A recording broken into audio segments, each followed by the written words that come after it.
Avant de commencer ce récit, je tiens à vous prévenir que, étant donné qu'il a été retiré de Reddit dans un autre pays, certains mots traduits pourraient ne pas avoir de sens, mais ce n'est pas certain que cela se produira. Profitez du récit. Je me suis marié avec mon ex-femme juste après que nous ayons terminé le lycée. L'université n'a jamais été une option pour moi, alors j'ai rapidement trouvé un travail dans la construction et en tondant les pelouses pour gagner ma vie. Mon corps était souvent épuisé et il y avait des moments où je me blessais et ne pouvais pas travailler. Mon épouse travaillait comme caissière dans un supermarché local de notre ville. Bien que je ne gagnais pas beaucoup, j'ai fait de mon mieux pour lui offrir la meilleure vie possible. Je n'étais peut-être pas un médecin, un avocat ou riche, mais j'ai fait de mon mieux pour l'emmener dans des endroits agréables de temps en temps.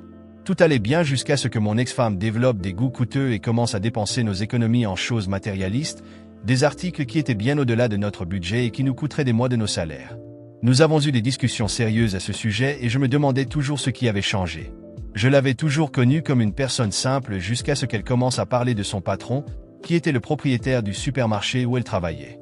Elle mentionnait constamment comment il avait une nouvelle et luxueuse Mercedes qu'elle avait toujours voulu et comment il l'avait même emmené faire un tour dedans. Au début, je n'y pensais pas trop jusqu'à ce que je commence à soupçonner qu'elle me trompait.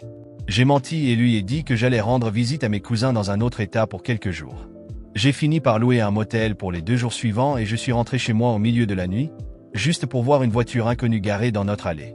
Je suis entré discrètement et mon cœur a coulé dès que j'ai vu des vêtements par terre et les bouteilles de vin que nous gardions ouvertes sur le comptoir de notre cuisine. J'ai continué à marcher vers notre chambre et j'ai vu la porte entrouverte, révélant qu'il était couché nus ensemble pendant qu'il dormait. Je suis rapidement parti et j'ai couru jusqu'à ma voiture, où je me suis effondré et j'ai pleuré pendant des heures avant de conduire jusqu'à la maison de mes parents.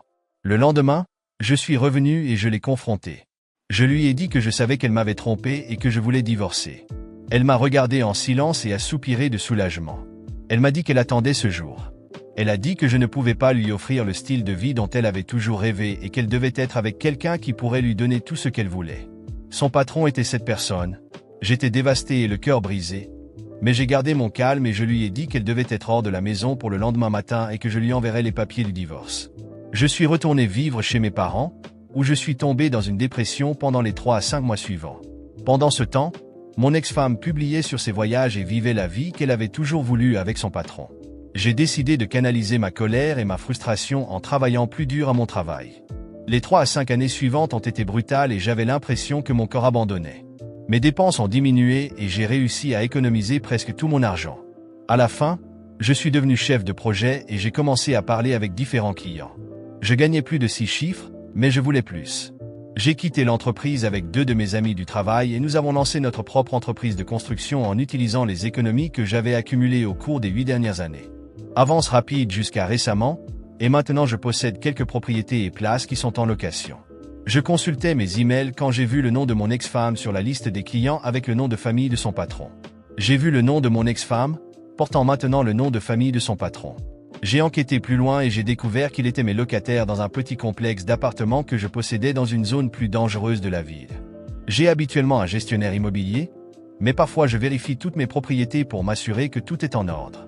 J'ai décidé de visiter ce complexe, surtout parce que beaucoup de mes locataires s'étaient plaints de leurs machines à laver et sèche-linge.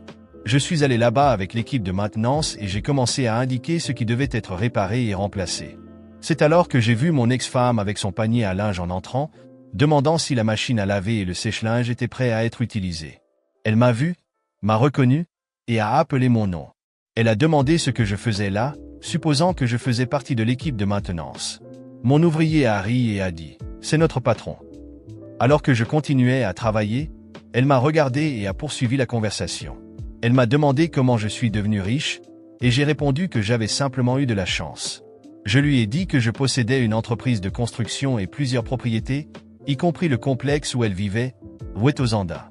Elle avait l'air déçue et m'a dit que depuis notre rupture, sa vie était en chute libre. Je lui ai demandé si elle était mariée, et elle a menti en disant non. Je lui ai demandé ce qui était arrivé à l'homme pour qui elle m'avait quitté, et elle m'a dit que son supermarché avait fait faillite après qu'il ait développé une addiction au jeu.